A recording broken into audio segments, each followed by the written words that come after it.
시간입니다. 예배를 드리기 전에 기도로 주님을 만날 준비를 하겠습니다. 일주일 동안 감사한 일을 주님께 표현해 보시기 바랍니다.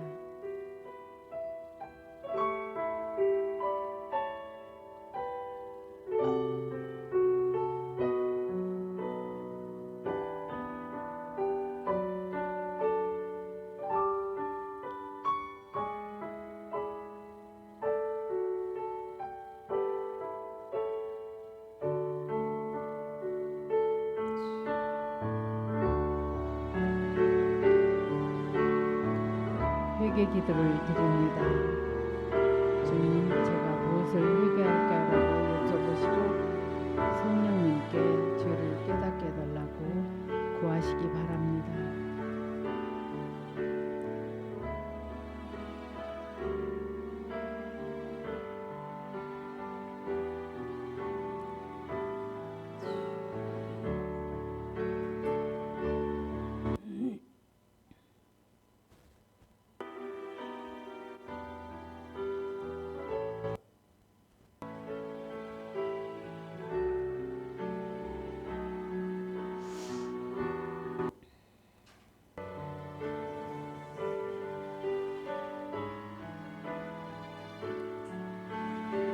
경성 기도를 드립니다. 화면에 있는 내용을 함께 읽으면서 기도합니다. 주님,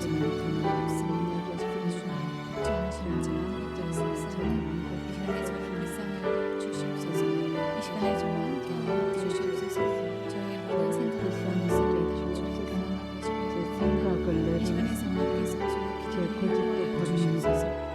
저의 기도를 성령님께서 인도해 주시옵소서. 대적 기도를 합니다.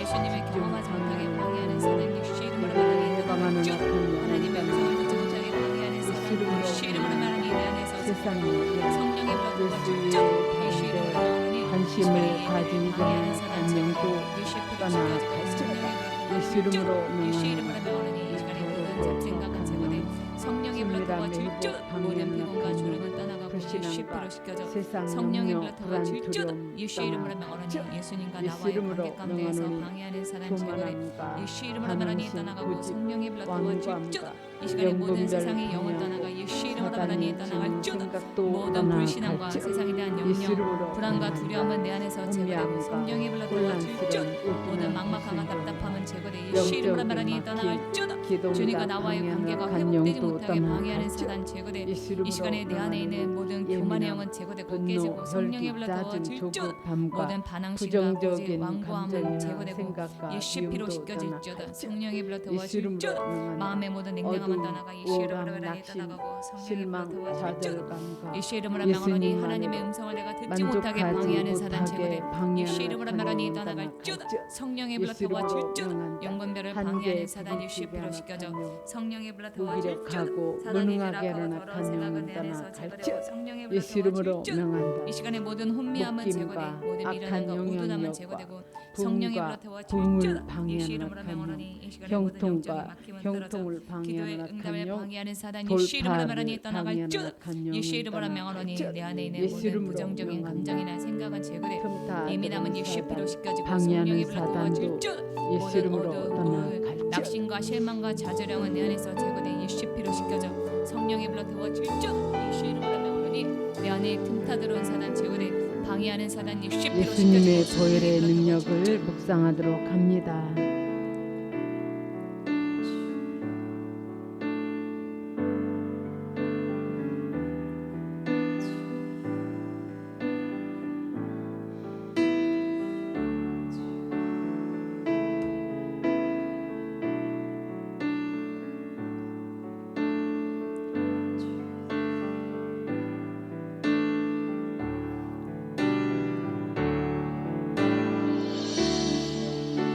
예수님을 구하는 기도를 합니다. 주여라고 통성으로 부르짖어 기도하겠습니다. 주여 주여 주여 주여 주여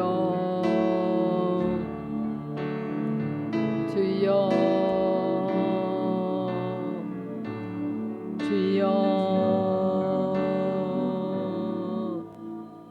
주여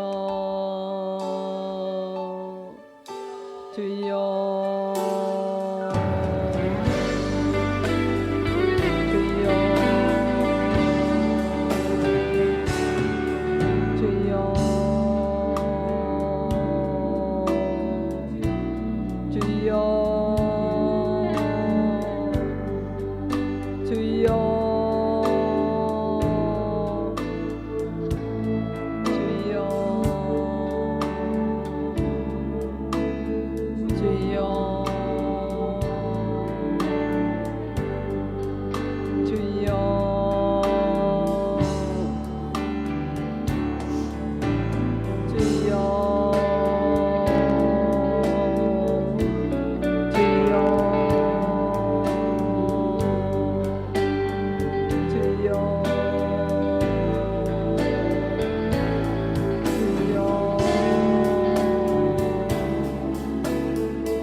주여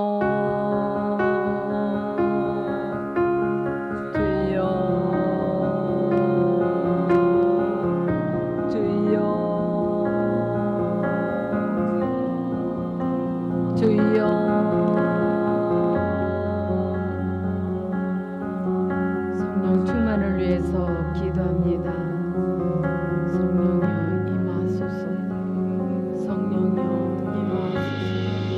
더 강하게 성령이여 임하소서. 성령의 기름을 부으소서. 성령의 기름을 부으소서. 성령으로 충만케 채우소서. 성령으로 충만케 채우소서. 성령님 모셔드리고 인정하고 환영하고 제옵니다. 바람같이 불같이 생수같이 운행하여 주옵소서. 성령으로 충만케 채우소서. 성령의 기름을 물 붓듯이 부으소서. 성령이여 나를 사로잡으소서. 더 강하게 성령이여 나를 사로잡으소서. 지배하여 주옵소서. 장악하소서. 성령이여 성령의 기름을 물 붓듯이 부으소서. 더 부으소서. 더 강하게 성령이여 임하소서. 성령의 기름을 물 붓듯이 부으소서. 더 부으소서. 더 강하게 성령의 기름을 물 붓듯이 부으소서. 더 부으소서. 더 부으소서. 성령으로 충만 충만케 채우소서. 성령의 기름을 부으소서. 더 부으소서. 더 강하게 성령여 사로잡소서. 성령의 기름을 물 붓듯이 부으소서. 예배를 위해서 통성으로 기도합니다. 예배에 집중하게 해달라고, 하나님의 음성을 듣게 해달라고 부르짖어 기도합니다. 주님 앞에 빈 마음으로 왔사오니 주님의 은혜로 채워주셔서 주님의 세미한 음성을 듣기로 원합니다. 주님 만나기로 원합니다. 주님 기름 부어 주옵소서. 주님 만나기로 원하오니 빈 마음에 주님의 은혜로 채우소서. 주님의 세미한 음성을 듣게 하여 주옵소서. 주님 사슴이 신음으로 찾아 갈급한 같이 내 영이 주를 찾게 갈급하나이다. 주님 만나 주옵소서. 주님 만나 주시옵소서. 예수 이름으로 기도합니다. 아멘. 찬양 드리겠습니다.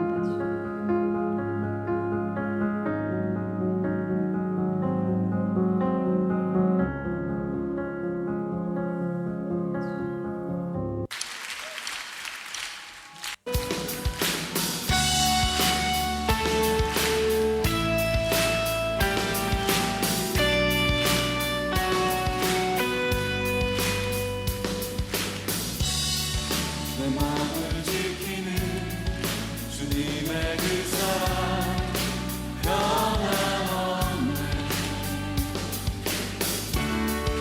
계절이 변해도 신실한 주님을 한결같네. 주의 사랑 함께 하시네.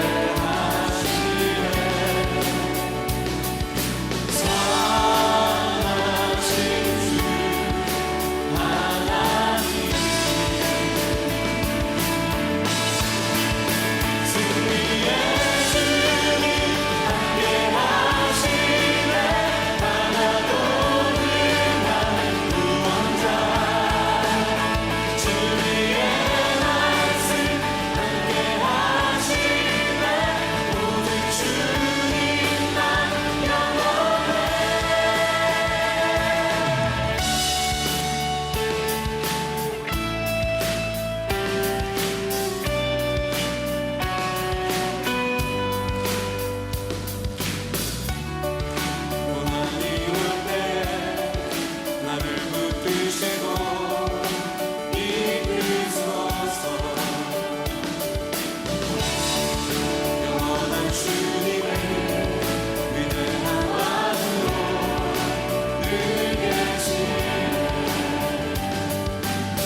위해 이 땅에 오신 주님 그 영광 광채가 온 땅에 가득하네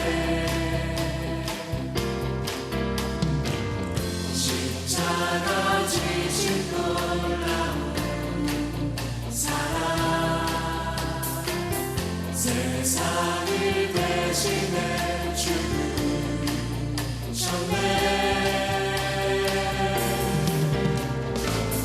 모든 이름보다 뛰어난 주님 그 앞에 경배하리 영광의 주 이름 영원히 높이리 영광의 주님만 내 삶의 자유 영광의 주 이름 영원히 높이리 영광의 주님만 내 삶의 자유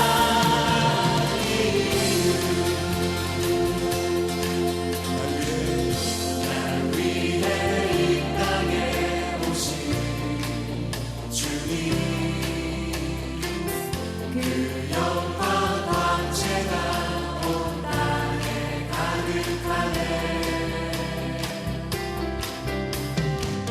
십자가 지신 놀라운 사랑 세상을 대신해 주셨네 모든 이름보다 뛰어난 주님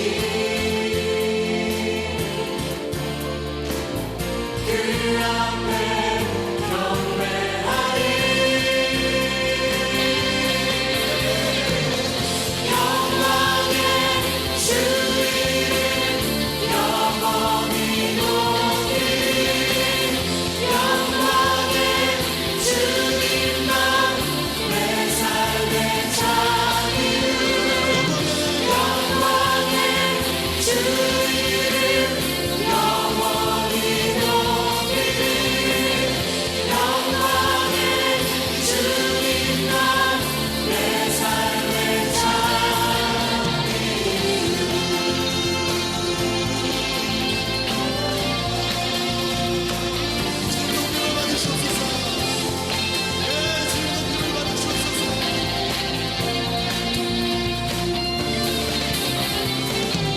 모든 이름보다 뛰어난 주님 그 앞에 경배하리 영광의 주 이름 영원히 높이리 영광의 주님만 내 삶의 자유 영광의 주 이름 영원히 높이리 영광의 주님만 내 삶의 자유 영광의 주 이름 영원히 높이리 영광의 주님만 내 삶의 자유 영광의 주 이름 영원히 높이리 영광의 주님만 내 삶의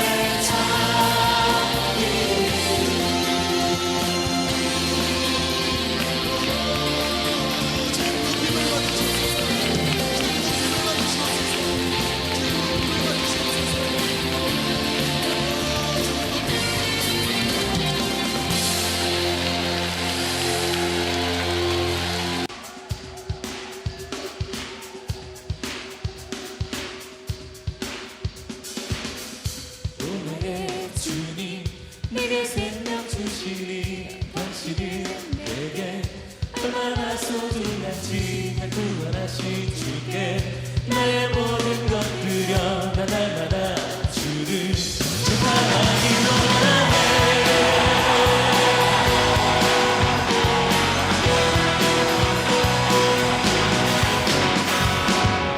오늘의 주님 내게 생명 주시니 당신이 내게 얼마나 소중한지 날 구원하신 주께 나의 모든 것 드려 나 날마다 주를 찬양하기 원하네. 날마다 주님의 삶이 날마다 주 따라가리라. 날마다 주 앞에 걸으리.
예수보다 더 값진 것은 없네. 날 위해 죽으신 주 바꿀 수 없네. 세상 자랑 즐거움 이길 수 없네.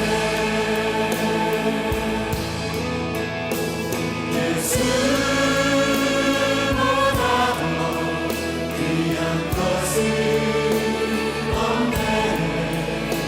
세상에 무엇도 바꿀 수 없네.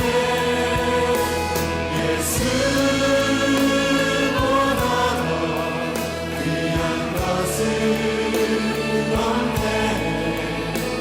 내 삶의 모든 것 대신 예수.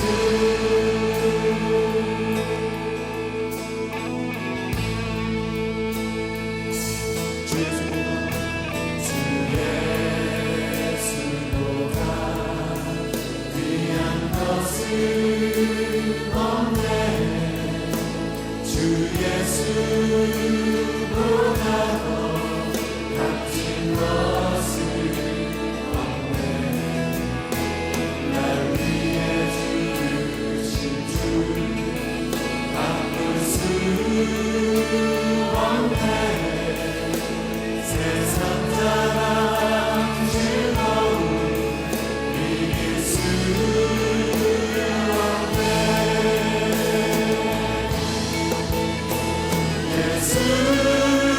예수보다 더 귀한 것은 없네. 세상에 무엇도 바꿀 수 없네. 예수보다 더 귀한 것은 없네. 내 삶의 모든 것 대신 예수.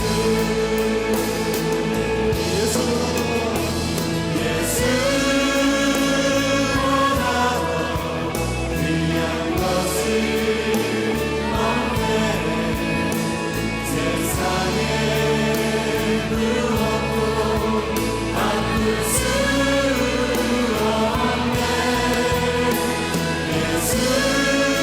예수보다 더 귀한 것은 없네. 내 삶의 모든 것 대신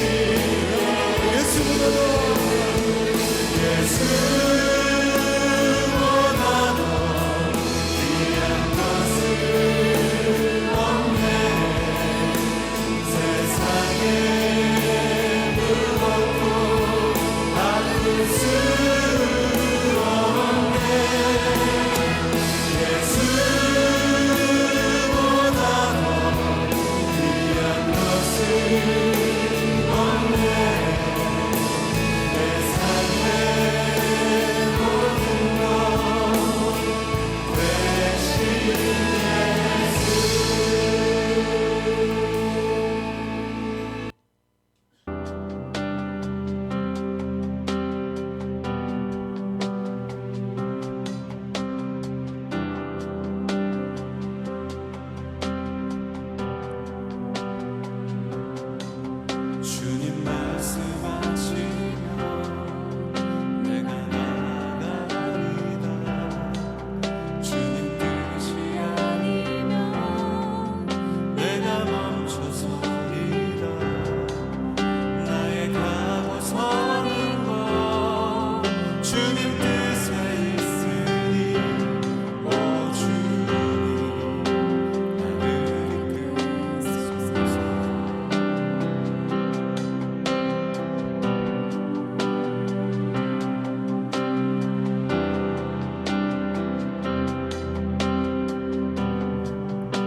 주는 의로우십니다.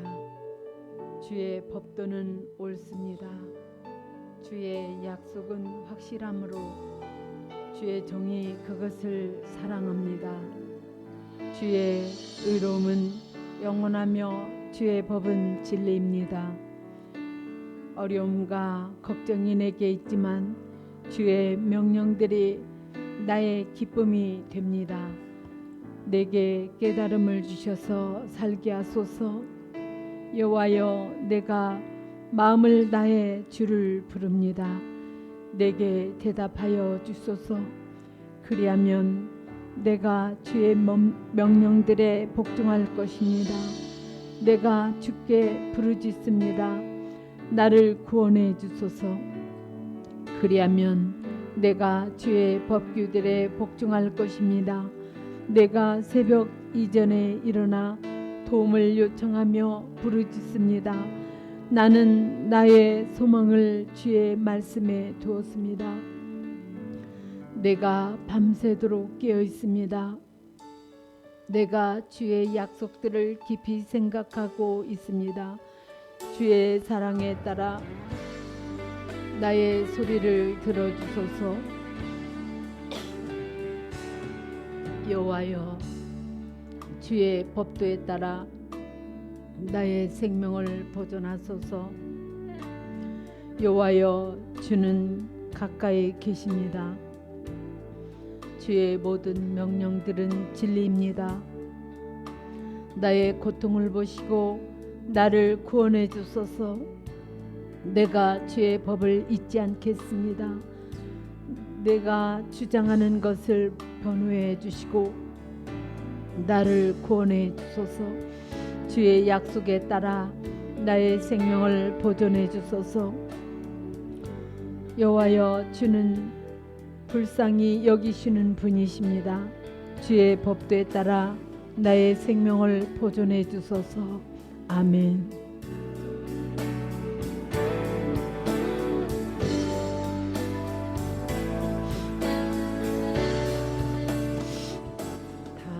사도신경으로 신앙을 고백합니다. 나는 전능하신 아버지 하나님 천재 창조주를 믿습니다. 나는 그의 유일하신 아들 우리 주 예수 그리스도를 믿습니다.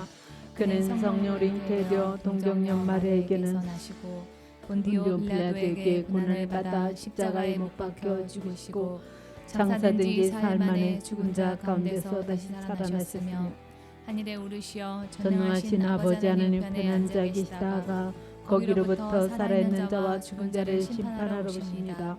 나는 성령을 믿으며 거룩한 공교회와 성도의 교제와 죄를 용서받는 것과 몸의 부활과 영생을 믿습니다. 아멘. 찬송가 288장 예수로 나의 구주 삼고를 찬양 드리겠습니다.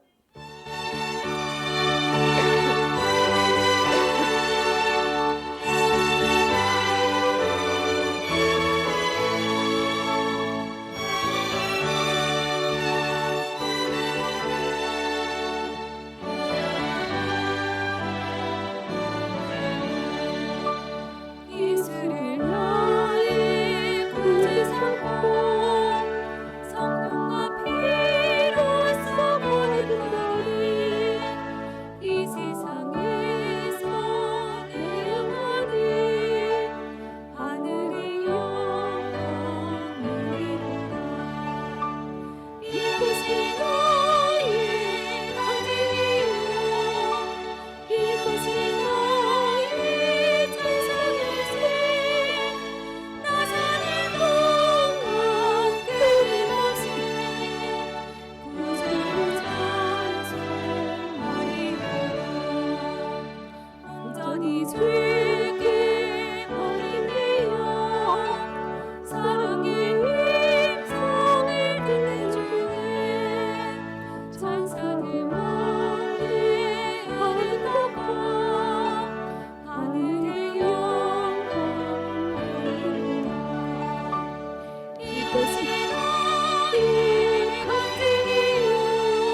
말씀은 시편 23편입니다. 현대어 성경으로 교독해서 읽겠습니다. 여호와는 나의 목자시니 내게 무엇이 부족하리요.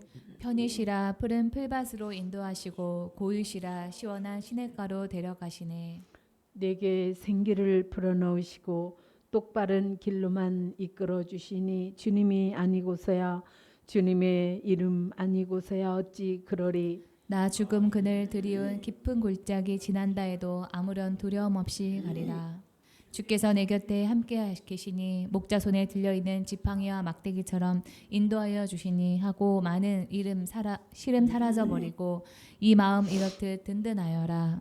원수들 두 눈 뜨고 쳐다보는데 보란 듯 이것 앞에 잔치상 차려주시고 귀한 손님 대접하듯 기름 발라주시며 잔이 흘러 넘치라 하고 부어주시네. 그 누가 이렇듯 행복하리요 이처럼 포근하리요. 주님의 손길 살아생전 끊이지 않으리니 이 목숨 살아 숨쉴 동안에 주님의 전에 오래도록 살으리이다. 아멘. 아멘.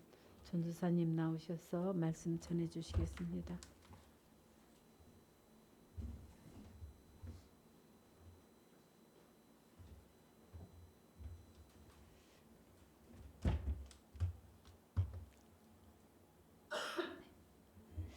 우리는 지지난주부터 3주째 시편 23편을 묵상하고 있습니다. 오늘은 그 마지막 시간으로 제가 드릴 말씀이 많기 때문에 지난 주일에 나눴던 말씀은 여러분들이 유튜브 방송을 보시면서 복습하시기 바랍니다. 오늘 시편 23편 5절부터 좀 보겠습니다. 상반절입니다. 주께서 내 원수의 목전에서 내게 상을 차려주시고, 이 4절에 사망의 음침한 골짜기에 이어서 우리 인생에 없었으면 좋겠을 그런 단어가 또 나옵니다. 바로 원수입니다. 우리에게 원수는 늘 있습니다. 우리를 괴롭히는 사람은 늘 있어요. 또는 우리를 괴롭히는 문제는 늘 있습니다. 양무리의 주변에 양을 먹이로 삼으려고 하는 그런 맹수들이 늘 있는 것처럼 우리 인생에도 문제는 늘 있습니다. 그래서 원수가 있는 것이, 문제가 있는 것이 문제라고 할 것이 아니라 그 원수나 또는 그 문제를 바라보는 우리의 그 생각과 태도를 살펴야만 합니다. 하나님을 믿는데 그 마음에 염려와 불안이 가시지 않는 분들이 있습니다. 그런데 우리가 생각할 때 하나님을 믿는 것과 하나님을 아는 것이 같다라고 생각을 하시는데요. 하나님을 믿는 것과 하나님을 아는 것은 다른 차원의 그런 문제입니다. 이 교회는 다니지만 하나님을 인격적으로 만나고 또 하나님을 경험한 적이 한 번도 없는 그런 사람들이 있습니다. 하나님을 만난 적이 없으니까 하나님을 안다고 할 수가 없는데 교회를 다니니까 자신이 하나님을 믿는다라고 생각을 합니다. 교회를 다니지만 그 안에 늘 불안과 염려가 있다면은 그 사람은 하나님을 아는 사람이 아닙니다. 하나님을 안다라고 하는 것은 하나님을 경험하는 것인데요. 그래서 우리가 하나님을 믿는다면서도 하나님을 알지 못하면, 하나님을 경험하지 못하면 그 불안과 염려가 우리 안에서 가실 수가 없습니다. 이 하나님을 믿는다면서도 하나님을 알지 못해서 이 불안과 염려가 있을 때 왜 나에게 그런 불안과 염려가 있는가라고 고민을 하기보다는 우리는 하나님을 알아가는 그런 작업을 하셔야만 합니다. 어떻게 하면 될까요? 지난 시간에 말씀드렸다시피 기도와 성경 묵상, 예배의 자리에서 그 하나님을 알아가는 작업을 하고 있으면 우리 안에 하나님에 대한 확신이 생기면서 불안과 염려가 사라지게 됩니다. 우리 교회에서 주일에 오후에 한 3시간 한 반씩 하는 그런 강의에 물론 이 기도와 묵상을 배우고 싶다 하는 마음으로 오시는 분들도 계시지만요. 문제 앞에서 자신이 더 이상 어떻게 할 수 있는 방법이 없어서 오시는 분들이 계십니다. 이리 해봐도 해결이 안 되고 저리 해봐도 해결이 안 돼가지고 하는 수 없이 내가 강의라도 좀 듣자 해서 오시는 분들이 계세요.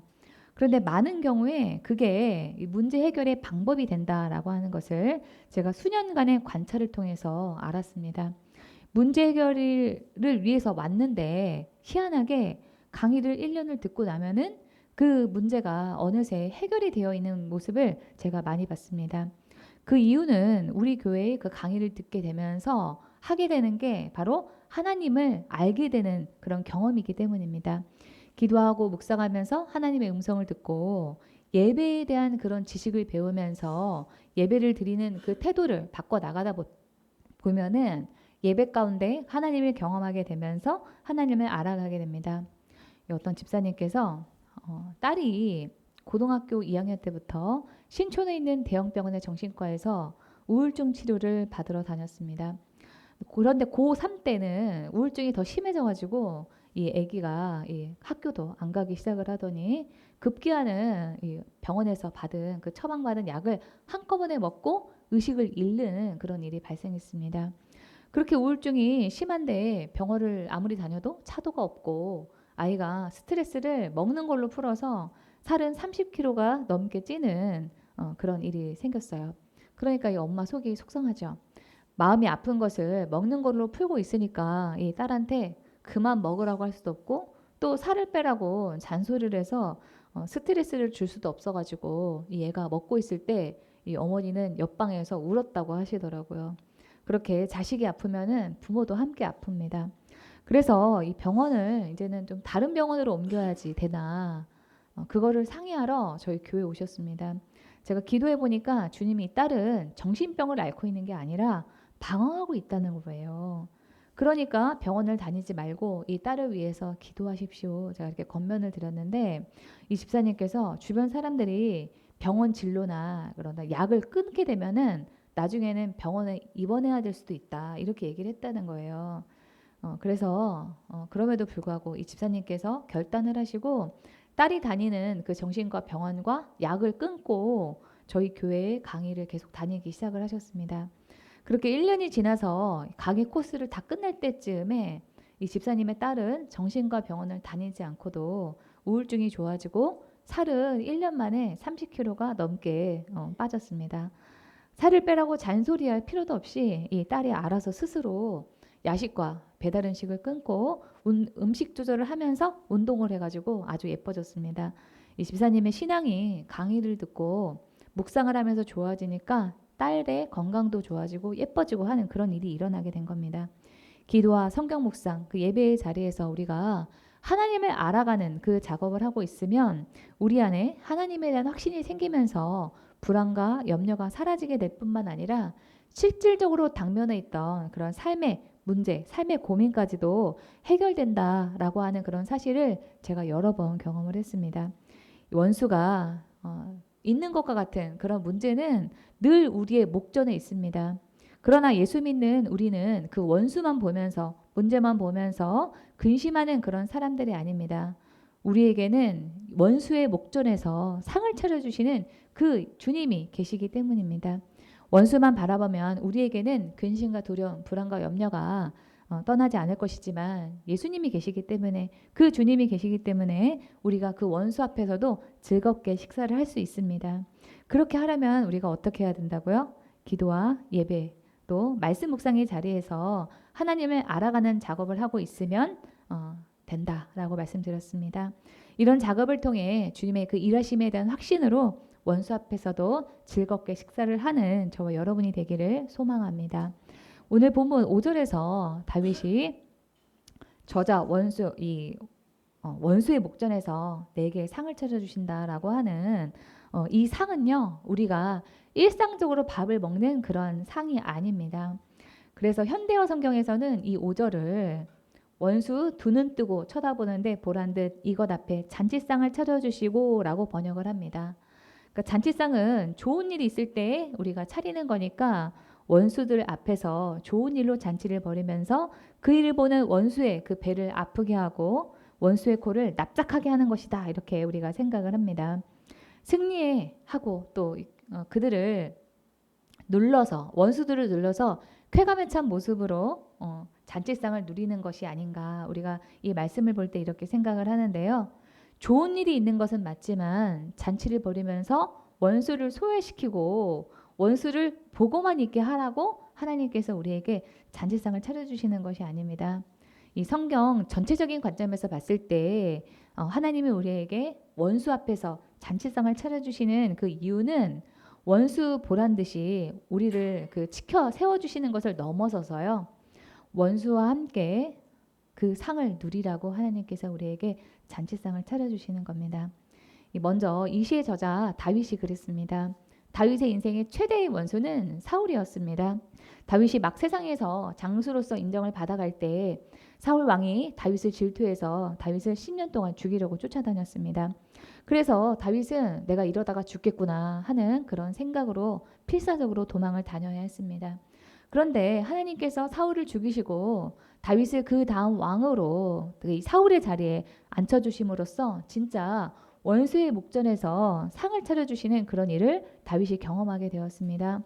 하지만 다윗은 그 상에서 자신의 그 친한 사람들하고만 그 상을 누린 것이 아니라 사울의 손자인 무비보셋을 그 자리에 함께 불러서 함께 그 자리를 즐겼습니다.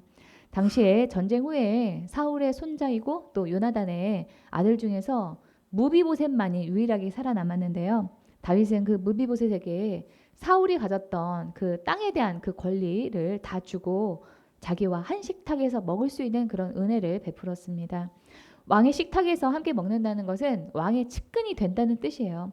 원수의 손자를 자신의 상에서 함께 먹게 함으로써 다윗은 하나님이 자신에게 베풀어 주신 그 잔치상을 원수인 사울의 손자와 함께 먹었습니다. 그러나 우리가 사람이 아무리 잘 돼도요, 이 원수와 함께 한 상에서 밥을 같이 먹는 게 쉬운 일은 아닙니다. 저는 그럴 것 같아요. 제가 아무리 사회적인 지위가 올라가고 제가 힘과 권력을 가졌다라고 해도 원수와 같은 상에서 같이 밥 먹기는 싫다 할 것 같거든요. 옛날에 그 원수 때문에 내가 괴로웠던 그 일을 생각하면은 속이 불편해가지고 밥을 먹다가 체할 것 같습니다. 그래서 우리가 원수와 더불어서 밥을 먹게 되기까지 거쳐야 하는 그런 과정이 있습니다. 그 과정은 우리가 하나님께서 나에게 원수를 붙이신 그 이유에 대한 해석이 될 때 그 이후에야 우리가 원수와 함께 밥을 먹는 일이 가능하게 됩니다. 이 하나님 안에서는 그러한 고난에 대한 재해석이 가능하게 되고 그렇게 실천했던 사람이 바로 요셉입니다. 요셉의 형들은 요셉을 시기 질투해서 당시 죽는 것보다 더 못한 그런 노예의 삶을 요셉으로 하여금 살게 만들었습니다. 노예가 되었던 그 요셉은 보디발 아내의 그 모함으로 억울하게 죄를 뒤집어쓰고 감옥 생활까지 해야 했습니다. 다 형들이 요셉을 노예로 팔지만 않았더라면 겪지 않아도 되는 그런 고생이었습니다. 하지만 요셉이 이집트의 총리가 되어서 식량을 구하러 온 형제들을 다시 만났을 때 요셉은 그 형들을 자신의 그 식탁에 초대를 했습니다. 창세기 43장 34절입니다. 요셉이 자기 음식을 그들에게 주되 베냐민에게는 다른 사람보다 5배나 주매 그들이 마시며 요셉과 함께 즐거워하였더라. 원수와 함께 즐거운 식사 시간을 보냈다는 거예요. 이때 요셉이 이 형들과 함께 밥을 먹고 체했더라 라고 하는 그런 말씀이 성경에 언급이 없는 것은 요셉이 하나님 안에서 형이 했던 그런 원수와 같은 그런 일에 대한 해석이 끝났기 때문이었습니다.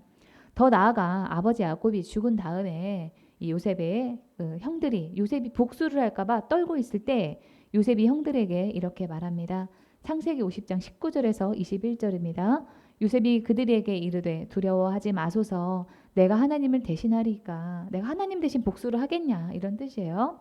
당신들을 나를 해하려 하였으나 하나님은 그것을 선으로 바꾸사 오늘과 같이 많은 백성의 생명을 구원하게 하시려 하셨나니 당신들은 두려워하지 마소서 내가 당신들과 당신들의 자녀를 기르리이다 하고 그들을 간곡한 말로 위로하였더라. 요셉은 하나님이 형들로 하여금 자신을 노예로 판 일을 하나님이 하신 일로 해석을 했기 때문에 형제들을 용서했을 뿐만이 아니라 그들의 자녀들까지도 자기가 기르겠노라 하면서 원수의 자식까지도 잔치상에서 함께 누리는 사람으로 만들었습니다. 하나님의 눈으로 원수가 한 일을 보면은 축복의 가정이었음을 알게 됩니다. 요셉이 형이라고 하는 원수들을 통해서 이집트의 총리가 되는 그런 복을 누리게 된 일과 같이 하나님이 우리의 삶에 원수를 두신 일은 우리 삶에서 축복의 그런 삶으로 나아가는 한 과정이라고 할 수 있습니다. 형들이 요셉을 노예로 팔지 않았더라면 요셉이 이집트의 총리가 되지 못했을 것입니다. 또 만약에 요셉이 아버지 야곱이 죽은 다음에 형들에게 원수를 갚았더라면 이스라엘의 12지파는 없었을 것이고 성경에 이스라엘에 관한 이야기는 그때부터 중단이 되었을 것입니다. 요셉이 아버지 야곱이 죽은 뒤에도 이 원수였던 그 형들과 관계를 잘 이어 나갔기 때문에 이스라엘의 역사가 지금까지 이어질 수 있었습니다. 그렇기에 이 요셉은 형들이 원수짓을 한 그 일 또한 하나님이 하신 일로 알고 그 고난에 대해서 자신이 그 고난을 통해서 자신이 다른 생명을 구원할 수 있었음에 감사했습니다. 그러므로 우리가 원수가 있음에 또는 문제가 있음에 낙심하지 마시고 그 원수를 통해서 그 문제를 통해서 하나님이 하실 일이 있음을 우리는 기대해야만 합니다. 우리에게 나쁜 일이 일어난다고 해도 하나님은 그 나쁜 일도 선용해서 선을 이루는 그런 도구로 만들어 가시는 그런 분이십니다. 우리 로마서 8장 28절을 다 함께 소리내서 읽겠습니다. 시작. 우리가 알거니와 하나님을 사랑하는 자 곧 그 뜻대로 부르심을 입은 자들에게는 모든 것이 합력하여 선을 이루느니라. 이러한 이 말씀에 대한 믿음으로 원수를 대하시되 더 나아가 하나님이 그 원수들 앞에서 잔치상을 차려주시면서 우리를 높여주실 때 나만 배부르게 먹고 즐기는 것이 아니라 그 잔치 자리에 원수까지도 초청해서 그 원수와 함께 잔치상을 즐기시는 저와 여러분이 되기를 주님의 이름으로 축원합니다. 5절 하반절을 보겠습니다. 기름을 내 머리에 부으셨으니 내 잔이 넘치나이다. 이 성경에서 기름은 여러 가지 의미가 있습니다. 다윗과 같이 왕이나 제사장을 임명을 할 때 기름을 부어서 임명을 했고요. 또 이 손님을 환대하는 그런 용도로 이 손님의 머리에 기름을 부었습니다. 또 치료제로 썼고 복음을 전하기 위해서 기름을 붓는다라고 하는 그런 표현을 썼습니다. 이 첫 번째로 기름을 제사장이나 왕을 임명할 때 머리에 기름을 부으면서 사용했던 일과 같이 하나님이 우리에게 성령의 기름을 부으시면 우리 인생이 변하게 됩니다. 다윗은 사무엘에게 기름 부음을 받은 그 일을 시작으로 그의 인생이 변화했습니다. 사무엘상 16장 13절입니다.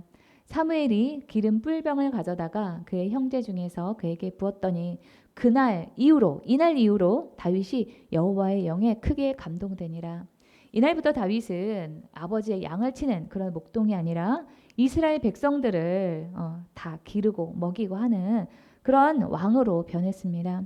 기름 부음 받은 날부터 하나님의 영이 다윗에게 감동이 돼서 다윗과 함께해서 그날이 다윗의 인생의 전환점이 되었습니다. 다윗과 같이 우리의 정체성이 변화되고 하나님이 영이 함께하게 되는 성령의 기름 부으심이 우리 모두에게도 필요합니다. 두 번째로 성경에서 기름은 손님을 환대하는 그런 의미로 쓰였는데요. 예수님 때 그 시몬이라고 하는 바리새인의 집에 예수님이 갔을 때 죄 많은 여인이 예수님의 그 발에 향유를 붓고 머리털로 예수님의 발을 닦아드린 그런 일이 있었습니다. 중동 지역은 건조해서 모래바람이 많아요. 모래먼지가 많아서 머리와 발이 쉽게 더러워집니다. 그래서 손님이 집에 가면은 그 주인이 손님의 그 머리에 기름을 발라주고 또 그 집에서 가장 신분이 낮은 그 하인이 그 손님의 발을 물로 닦아줍니다. 그런데 이 예수님에게 여인이 향유로 발을 닦아드린 겁니다. 이 일을 두고 집주인이었던 이 바리새인 시몬이 예수님과 그 여인이 죄 많았다 그러잖아요. 그래서 막 정죄하고 마음으로 정죄하고 있으니까 예수님께서 이 시몬에게 이렇게 말씀하십니다. 너는 내 머리에 감람유도 묻지 아니하였으되 여자는 향유를 내 발에 부었느니라. 이 사람의 머리에 기름을 바르는 것은 사람을 존귀하게 여긴다, 귀하게 여긴다 이런 뜻이었어요. 그 손님의 머리에 기름을 붓는 거는 자기 집에 초대한 손님을 내가 극진히 대접합니다 이런 표시였는데 이 집주인인 시몬은 예수님에게 아무것도 하지 않았다는 겁니다. 이처럼 환대한다는 그런 기름의 의미를 생각을 해볼 때 오늘 본문 시편 23편 5절에서 하나님께서 기름을 머리에 부으신다라고 하는 이런 표현은 하나님께서 그만큼 우리를 극진하게 환대하신다라고 하는 뜻입니다. 스바냐 선지자는 하나님의 이러한 우리를 향한 그런 환대에 대해서 이렇게 말하고 있습니다. 스바냐서 3장 17절 다 함께 소리내서 읽어보겠습니다. 시작.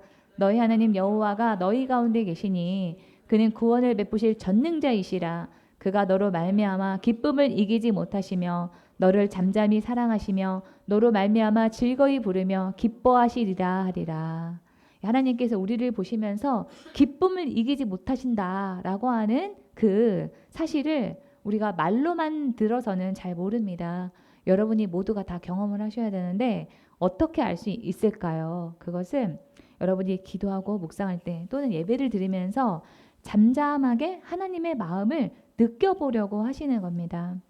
하나님, 저를 어떻게 생각하십니까? 라고 하나님에게 물어보셔도 좋습니다.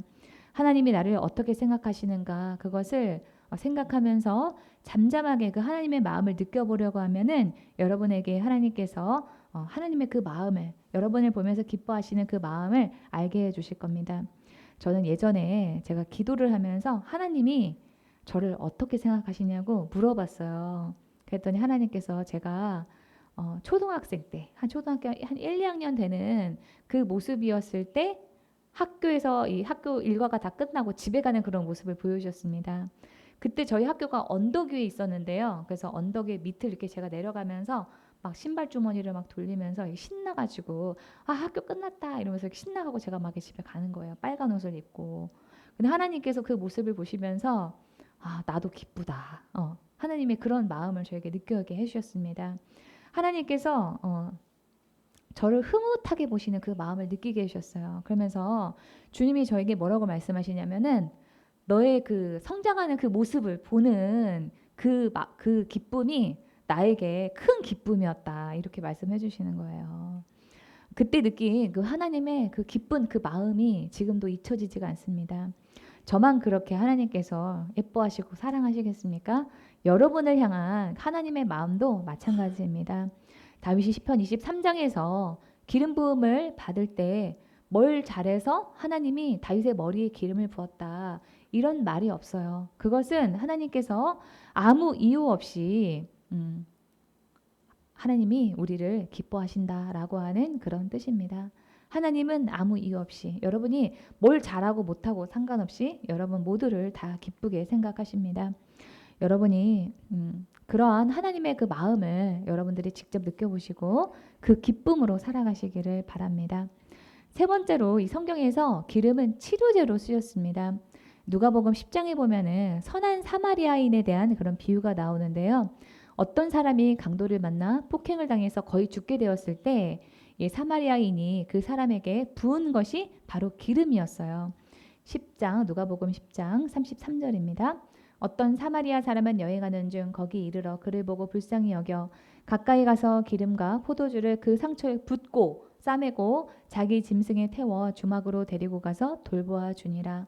이 기름에 치유하는 그런 약으로 쓰이는 그런 기능을 생각을 할 때 하나님께서 우리의 머리에 기름을 부으신다라고 하는 그런 뜻은 하나님께서 우리의 상처를 낫게 하신다, 고쳐주신다라고 하는 그런 뜻입니다.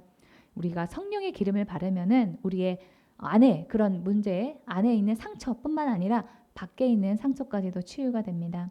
며칠 전에 저희 어머니가 이렇게 산책을 하면서 말씀하시는데 저희 어머니가 아기를 낳고 산후풍 때문에 무릎이 이렇게 시리고 쑤시고 하는 그런 증상이 있었다는 거예요.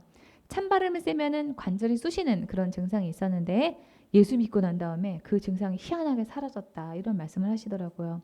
예수 믿으면은 마음의 병도 고쳐집니다. 저희 어머니가 그 아버지가 사고로 갑자기 돌아가시고 난 다음에 우울증이 굉장히 심해서 정신과 병원을 다니면서 약을 많이 드셨었거든요. 그런데 저희 어머니가 교회를 다니면서 예수 믿고 난 다음부터는 한 번도 우울해하는 모습을 제가 지금 한 그 몇십 년 동안 본 적이 없습니다. 하나님은 우리에게 기름을 부으셔서 우리를 치유하기를 원하시는 그런 하나님이십니다. 아프신 부위가 있다면 오늘 이 본문의 말씀 5절에 이 말씀을 여러분들이 붙드시고 기도하시기 바랍니다. 주님은 기름을 내 머리에 부으시며 나를 치유하시는 분이라고 우리가 고백을 할 때 그 믿음대로 여러분들이 경험하게 될 것입니다. 네 번째로 주님께서 우리의 머리에 기름을 부으시는 그런 이유는 가난한 사람들에게 복음을 전하게 하기 위해서입니다. 이사야서 61장의 말씀을 다 함께 소리내서 읽어보겠습니다. 시작. 주 여호와의 영이 내게 내리셨으니 이는 여호와께서 내게 기름을 부으사 가난한 자에게 아름다운 소식을 전하게 하려 하심이라. 나를 보내사 마음이 상한 자를 고치며 포로된 자에게 자유를 갇힌 자에게 노임을 선포하며 여호와의 은혜의 해와 우리 하나님의 보복의 날을 선포하며 모든 슬픈 자를 위로하되 무릇 시온에서 슬퍼하는 자에게 화관을 주어 그 죄를 대신하여 기쁨의 기름으로 그 슬픔을 대신하여 찬송의 옷으로 그 근심을 대신하시고 그들의 의의 나무 곧 여호와께서 심으신 그 영광을 나타낼 자라 일컬음을 받게 하려 하심이라. 중요한 말씀이라서 여러분들은 소리내서 읽으시라고 말씀드렸습니다. 이 성경에서 가난한 자는 돈이 없어서 가난한 것이 아니라 마음이 가난한 사람을 의미합니다. 그래서 이사야서 61장 1절에서 2절에서 이 가난한 사람은 마음이 상한 자, 포로된 자, 갇힌 자, 모든 슬픈 자라고 합니다. 왜 마음이 상하고 포로가 되고 갇히고 슬퍼할까요? 하나님의 은혜를 모르기 때문입니다. 하나님이 우리에게 최고로 주신 그 은혜는 뭐예요? 바로 예수 그리스도입니다. 그런데 예수님을 모르기 때문에 마음이 상하고 이 마귀의 포로가 되어서 살고 갇힌 자와 같이 자유가 없고 슬픈 그런 상태로 사는 겁니다. 그래서 우리가 가난한 사람들에게 전할 가장 아름다운 그 소식은 바로 예수님 그분이십니다. 예수님께서 마음이 상한 자를 고치시고 마귀의 포로가 되어 고통받는 자들을 자유하게 하시고 슬픈 사람을 위로하시기 때문에 마음이 가난한 사람들에게 예수님을 전하는 그런 예수님에 대한 소식을 전하는 그 복음이야말로 최고의 선물입니다. 그 복음을 전하기 위해서 필요한 게 뭐라고요? 바로 성령의 기름 부으심입니다. 이 5절에 기름을 내 머리에 부으신다라고 하는 이 말씀을 묵상을 하실 때마다 기름이 성경에서 가지고 있는 의미 4가지를 여러분이 기억하시기 바랍니다. 이 4가지를 우리 소리내서 다 함께 읽어보겠습니다. 시작. 하나님이 우리에게 성령의 기름을 부으시면 우리 인생이 변하게 된다. 하나님이 우리를 극진하게 환대하며 기뻐하신다.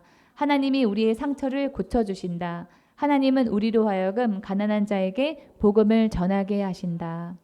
다윗은 5절에서 하나님이 기름을 부으시는데 그 기름을 넉넉하게 부으신다 이렇게 말하고 있습니다. 이 중동 지역은 손님을 대접하는 그런 문화가 있어요. 그렇다고 손님이 계속 그 집에 있으시면 안 되잖아요. 그래서 손님의 잔을 주인이 새로 채워주지 않으면은 손님더러 이제 그만 먹고 알아서 눈치껏 집에 가 이런 뜻이라고 합니다. 반대로 주인이 손님에게 넘치게 잔을 채워주면은 그거는 내가 너를 너무 많이 사랑하니까 나와 함께 오랫동안 있자 이런 뜻이라고 합니다. 다윗은 하나님이 넘치게 자신의 잔을 채워주심으로써 자신을 사랑하는 그런 분이라고 묘사를 하고 있는데요. 그것은 다윗의 경험에서 우러나왔던 그런 고백입니다. 다윗은 원래 가정에서 사랑받지 못하는 그런 막내로 일개 목동에 지나지 않았습니다. 우리는 목축업자 하면은 여러 직업들 중에 하나로 이렇게 그냥 보통 그런 직업이 아닌가 이렇게 생각을 하지만 다윗 시대의 목축업자는 좋은 직업이 아니었어요. 농사 짓는 사람의 입장에서 목축업자가 끌고 다니면서 먹이는 양과 소는 자신의 농작물을 망치는 그런 존재들입니다. 또 거기에다가 그 이스라엘 지역에는 가뜩이나 물이 없는데 그 물을 농지에다 대기도 바쁜데 그 귀한 물을 양과 이 염소와 같이 함께 나눠서 써야 되니까 이 목축업자가 농경하는 농사를 짓는 그런 사람들의 눈에 좋게 보일 리가 없습니다. 그런 목자의 삶을 살았던 세상에서 천대받는 목자의 삶을 살았던 다윗을 하나님께서는 사울왕이라고 하는 사람이 엄연히 자리를 차지하고 있는데도 그 사람을 밀어놓고 다윗을 그 자리에다가 하나님께서 왕으로 세우셨습니다. 그러니까 다윗은 내가 그만한 그릇이 안 되는데 하나님께서 넘치게 채워주셨다 이런 고백을 할 수밖에 없었던 것입니다. 하지만 이 내 잔이 넘치나이다 라고 하는 고백은 높은 자리에 올라서만 뭔가 많은 것을 가져서만 우리가 할 수 있는 그런 고백이 아닙니다. 자족하면서 감사하는 마음이 크면은 내 잔이 넘치나이다 라고 하는 고백을 할 수가 있지만 반대로 욕심이 많으면은 욕심이 크면 아무리 많이 부어도 채워지지 않기 때문입니다. 그래서 내 잔이 넘치나이다 라고 하는 이 다윗의 고백에는 하나님이 하신 모든 일에 대한 인정과 감사, 자족하는 마음이 들어있다라고 할 수 있습니다. 이 잠언에는 다오다오만 하면서 족한 줄 모르는 그런 사람에 대해서 거머리와 같다 이런 표현을 합니다. 잠언 30장 15절입니다. 거머리에게는 두 딸이 있어 다오다오 하느니라. 달라달라고만 한다는 거예요. 족한 줄을 알지 못하여 족하다 하지 않은 것 서너시 있나니. 이 거머리는 몸의 양끝에 팔판이 있어가지고 다른 동물의 살에 붙어서 피를 빨아먹고 사는 그런 동물입니다. 만족하지 않고 끝없이 자신의 욕구를 채워주기 위해서 구하고 또 구하는 그런 거머리와 같은 마음을 가지면은 우리는 내 잔이 넘치나이다와 같은 그런 고백은 할 수 없습니다. 다윗은 세상의 것으로 더 많이 채워달라고 구하는 것이 아니라 오로지 여호와의 집에 있기를 구했습니다. 시편 23편의 마지막 구절 우리 6절을 다 함께 소리내서 읽겠습니다. 내 평생의 선하심과 인자하심이 반드시 나를 따르리니 내가 여호와의 집에 영원히 살리로다. 다윗은 사울 왕에게 시기 질투를 받아서 도망을 다녀야 됐기 때문에 항상 뒤에 누가 나를 따라오는 것이 아닌가 하면서 뒤를 돌아다 보면서 살았을 것입니다. 그런데 자신의 인생을 뒤돌아보니까 자기를 따라온 것은 그 원수가 아니라 하나님의 선하심과 인자하심이었다라고 하는 것을 고백하고 있습니다. 맞습니다. 우리 앞에는 문제가 있고 나를 미워하는 사람이 있을 수는 있지만 우리 뒤에는 하나님의 선하심과 인자하심이라고 하는 든든한 뒷배가 있기 때문에 우리는 하나님 안에서 쉴 수 있습니다. 그래서 우리는 쉬어도 됩니다. 문제만 보면서 염려하지 마시고 우리가 감당할 만한 문제만 주시며 우리의 뒤에서 선하심과 인자하심으로 우리와 함께 하시는 그 주님을 바라보시기 바랍니다. 그러한 주님이시기 때문에 다윗은 여호와의 집에 영원히 함께 있고 싶다 이렇게 말했습니다. 예루살렘의 성전은 솔로몬 시절에 지어졌기 때문에 다윗의 생전에 여호와의 집은 성전이 아니고 성막이었어요. 성막은 하나님의 임재를 경험하는 그런 곳이었습니다. 그래서 여호와의 집에 영원히 살고 싶다라고 한 이 다윗의 이 말은 하나님의 그 임재 가운데 하나님의 임재와 함께 있고 싶다라고 하는 그런 소망을 담은 말입니다. 물질이나 명예가 있어도 세상에서 지위가 높아져도 하나님이 없으면 안 된다고 하는 그런 사실을 다윗은 알았기 때문에 하나님 한 분만으로 족합니다라고 하는 그 고백을 여호와의 집에 영원히 살리로다 이 말씀에 담아서 말하고 있습니다. 예배를 마치고 여러분이 교회를 가면서 하나님을 여기에다 두고 그냥 떠나시는 것이 아니라 하나님과 영원히 함께하기를 소원하며 하나님의 임재를 사모하시는 여러분이 되기를 또 다윗이 누렸던 하나님과 함께하며 누렸던 그 즐거움이 여러분의 즐거움이 되기를 주님의 이름으로 축원합니다. 하나님의 음성을 들으면서 오늘 말씀을 마치겠습니다.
치유와 회복을 위해서 기도하겠습니다.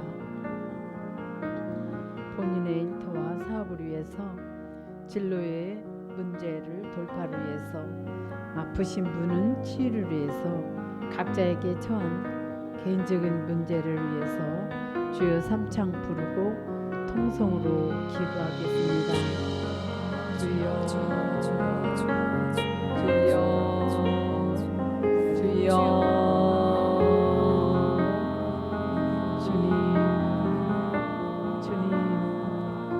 주님만 바라봅니다. 내가 해결하려 했던 것을 회개합니다. 주님 용서하여 주옵소서. 주님의 보혈로 정결케 씻어주시고 저의 무지함을 내려놓습니다. 저의 무지함을 벗겨 주옵소서. 내가 해보려 했던 것들 시간이 지나면 자연 해결되겠지 했던 그런 마음들을 주님 회개합니다. 주님 저를 용서하여 주시고 깨어서 기도하기를 원합니다. 나에게 기도하라 문제를 허락하실 것만 알아 주님의 뜻을 알지 못하고 주님 내 방치했던 것을 회개합니다. 주님 용서하여 주시옵소서.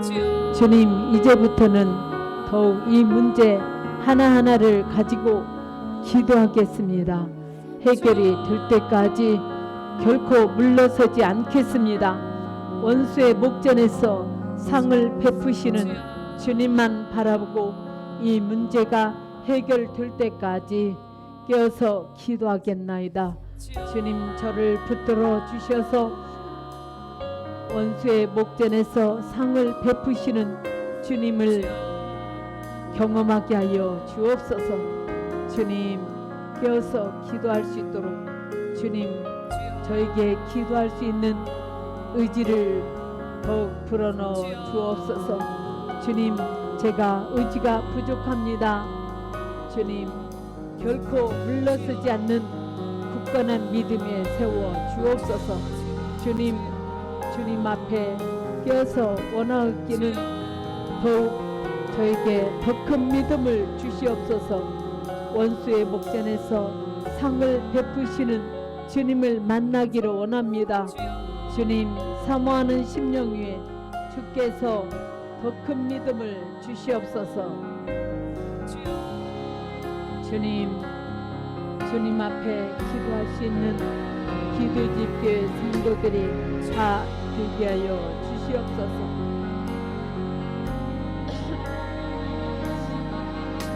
함께 하심을 믿사오고 예수 이름으로 기도합니다.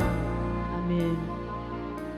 질병의 치유를 위해서 기도하시는 분은 아픈 부위에 손을 얹고 기도하시기 바랍니다. 지혜를 받기 원하시는 분은 머리에 손을 얹고 기도하시고요. 마음이 상하신 분이나 가지고 문제가 해결받기 원하시는 분, 주님 앞에 위로받기 원하시는 분도 가슴에 손을 얹고 함께 기도합니다. 하나님을 자기의 도움으로 삼고 주님께 희망을 거는 사람은 복이 있다 하신 주님, 주님은 억울한 자들이 피할 요새이시며 고난받을 때에 피신할 견고한 성이십니다. 날마다 무거운 짐을 대신 짊어져 주시는 우리의 구원자이십니다. 주님은 자기 백성에게 힘과 능력을 주시는 분이십니다. 우리의 연약함을 주님께 맡깁니다. 예수 이름으로 명하노니 질병 세력은 제거될지어다. 병을 일으키는 병만은 분리돼 떠나 갈지어다. 통증은 사라지고 염증은 줄어들고 없어질지어다. 예수 이름으로 명하노니 망가진 장기는 새롭게 될지어다. 새 장기로 바뀌게 될지어다. 온몸의 회복이 일어날지어다. 일교차가 큰 날씨에 우리 기도집계 성도들이 건강 상하는 일이 없게 하시고 감기와 독감, 코로나 바이러스로부터 지켜 주옵소서. 하나님은 당신의 능력을 믿는 우리에게 부여해 줄 수 있는 능력을 주셨습니다. 우리가 주님의 말씀에 순종할 때 우리의 일이 형통하게 역사해 주옵소서. 성령님, 지금 이 시간 이곳에 임하사 우리를 사로잡아 주옵소서. 우리의 사업을, 우리가 하는 모든 일을 사로잡아 주셔서 형통케 하시는 성령의 기름을 부으소서. 우리가 하는 일에 실수와 사고가 없게 하시고 악한 세력의 위협에서 우리를 건져 주옵소서. 사업을 도울 사람들을 붙여주시고 사업의 아이디어가 넘쳐나게 하여 주옵소서. 주님께서 가난한 사람을 생각하셔서 좋은 것을 예비해 두셨습니다. 우리를 위해 예비하신 것들을 지금 풀어 주옵소서. 주님께서 우리의 삶을 주관하시고 역사하여 주셔서 실패한 삶이 아닌 주 안에서 성공된 삶이 되었음을 믿는 자나 믿지 않는 자들이 보게 하시고 주님이 살아계심을 간증하게 하여 주옵소서. 우리 성도님들이 살다가 겪는 힘든 일들을 주님 앞에 가지고 나올 때마다 세상이 줄 수 없는 위로와 평안을 허락하시고 새 힘을 얻으며 다시금 말씀 따라 걷는 삶을 다짐하게 하여 주옵소서. 예수 이름으로 감사하며 기도하옵나이다. 아멘. 광고가 있습니다. 다음 주일에는 성찬식이 있습니다. 기도와 묵상으로 성찬 준비를 하시기 바랍니다. 추석 연휴 28일부터 10월 3일 개천절까지 새벽 기도가 없습니다. 추석 연휴 가족과 함께 편안하고 즐겁게 보내시기 바랍니다. 다음 주일부터 사도신경 전에 성경 말씀 봉독 후에 찬양을 추가할 예정입니다. 예배 드릴 때 참고하시기 바랍니다. 찬송가 213장 나의 생명 드리니를 찬양 드리면서 준비한 예물을 드리도록 하겠습니다. 죄송해요. 값비싼 향인데 제가 값 비싼 향요? 211장? 예, 211장 찬양 드리겠습니다.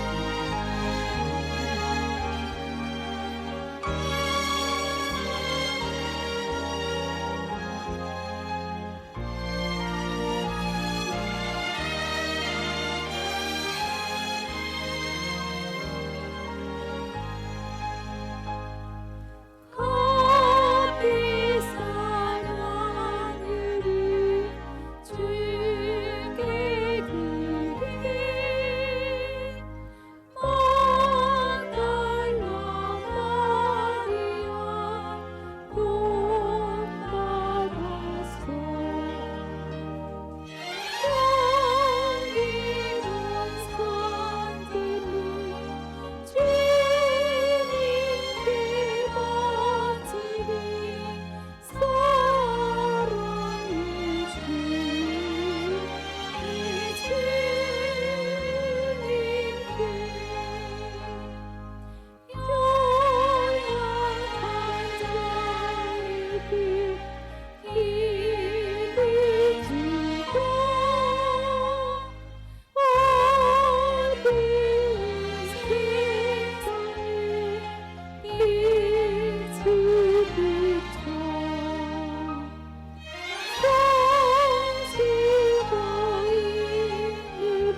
주님께 드린 예물을 위해서 기도합니다.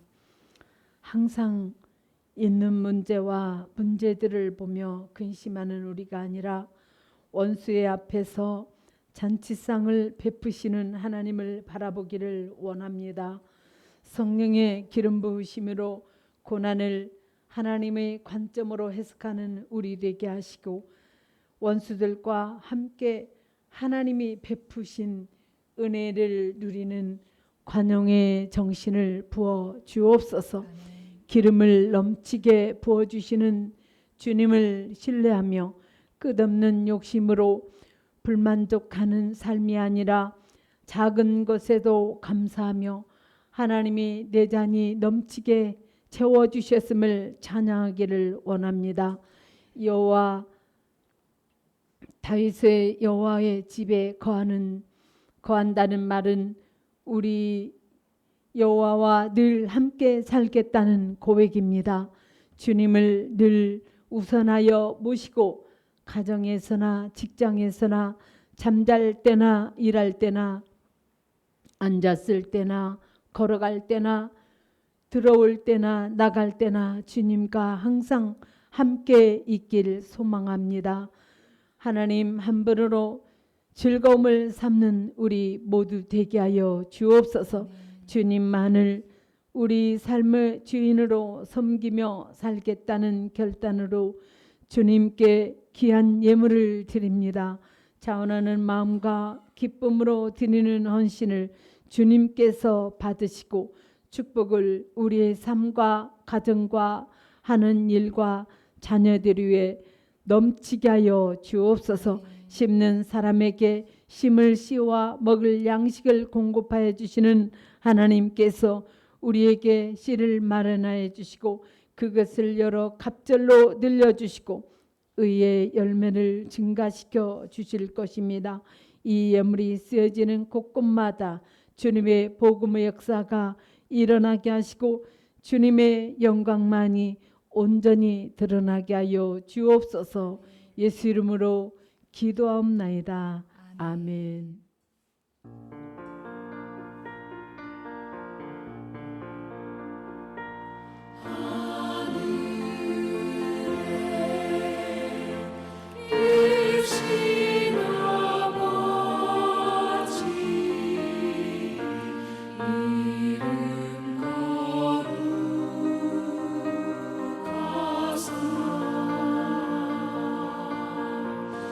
주님 나라 일하시고 뜻이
우리 주 예수 그리스도의 은혜와 하나님 아버지의 지극하신 은혜와 성령의 내주 역사하심이 이제로부터 영원토록 기도집 교회와 성도들 위에 함께할지어다.